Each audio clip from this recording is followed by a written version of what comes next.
Bhuvanagiri BRS parliamentary సమావేశంలో హరీష్ రావు మాట్లాడుతున్నారు. ఇప్పుడు లైవ్ చూద్దాం. అందువల్ల ఈ 100 రోజుల పాలనలో ఇచ్చిన మాటను తుంగలో దొక్కినందుకు, బాండ్ పేపర్లు వంచి ప్రజల్ని మోసం చేసినందుకు ఈ ఎన్నికల్లో కాంగ్రెస్ కు గుణపాఠం చెప్పాల్సిన అవసరం ఉంది. ఇక బీజేపీ వాళ్ళు ఏం అడగాలి, బీజేపీ వాళ్ళు ఏమని ఓటు అడుగుతున్నారు అంటున్నారు. మీరు చేసింది 10 ఏళ్ల బీజేపీ పాలనలో ఈ దేశంలో ఎవరైనా బాగుపడితే ఎవరు బాగుపడ్డారో ఒక్కసారి చెప్పండి. రైతులు బాగుపడ్డారా? కార్మికులు బాగుపడ్డారా? దళితులు బాగుపడ్డారా? గిరిజనులకు మేలు చేశారా? మా బీసీలకు ఏమైనా మేలు చేశారా? ఏ వర్గం నీ 10 ఏళ్ల పాలనలో బాగుపడ్డది? వాళ్ళు ఇచ్చిన హామీ ఒక్కటైనా బీజేపీ అమలు చేసింది. నల్లధనం తెస్తాం, పేదల ఖాతాల్లో 15 లక్షల రూపాయలు వేస్తామన్నారు. ఏ ఒక్కరికైనా 15 లక్షల రూపాయలు ఈ దేశంలో, ఈ రాష్ట్రంలో పడ్డాయా? ఏటా 2 కోట్ల ఉద్యోగాలు ఇస్తామన్నారు. ఏవి 20 కోట్ల ఉద్యోగాలు? వైట్ పేపర్ రిలీజ్ చేయండి.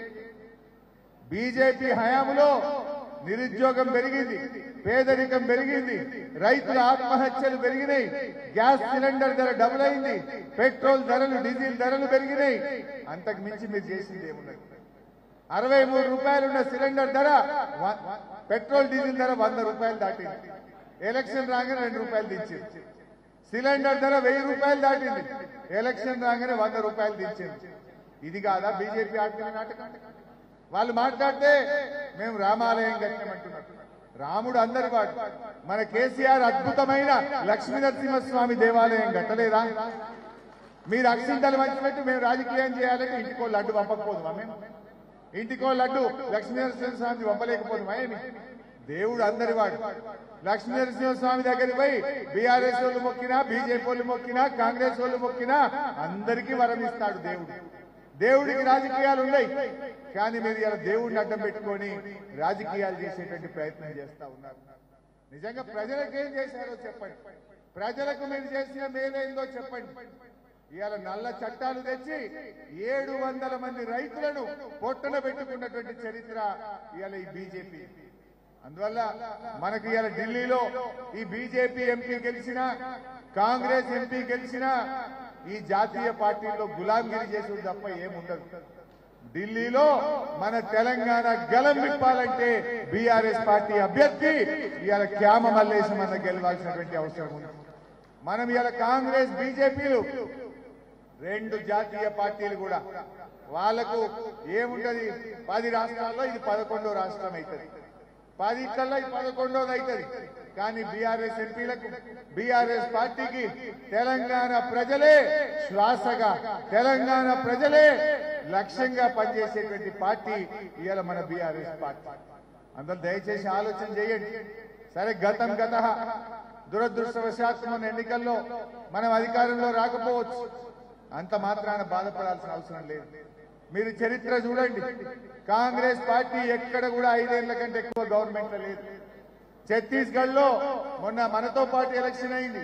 5 ఏళ్లు కాగానే ఛత్తీస్గఢ్ లో కాంగ్రెస్ గవర్నమెంట్ పడిపోయింది. రాజస్థాన్ లో ఎలక్షన్ జరిగింది. 5 ఏళ్లు కాగానే రాజస్థాన్ లో కాంగ్రెస్ పార్టీ ఖతమైంది. హిమాచల్ ప్రదేశ్ లో మొన్న 5 నెలలే అయింది. అది రేపు మాపు అన్నట్టు కొన ఊపిరి మీద ఉన్నది. దాన్ని ఎవడో పడగొట్టాల్సిన అవసరం లేదు. వాళ్ళ గ్రూపులు, వాళ్ళ అవినీతి ఖచ్చితంగా వాళ్ళే పడగొట్టుకుంటారు. ఎవరు అవునన్నా కాదన్నా, అటున్న సూర్యుడు ఇటు పొడిచినా మళ్ళీ రాష్ట్రంలో అధికారంలోకి వచ్చేది ఖచ్చితంగా బీఆర్ఎస్ గవర్నమెంటే. ధైర్యంగా ఉండండి.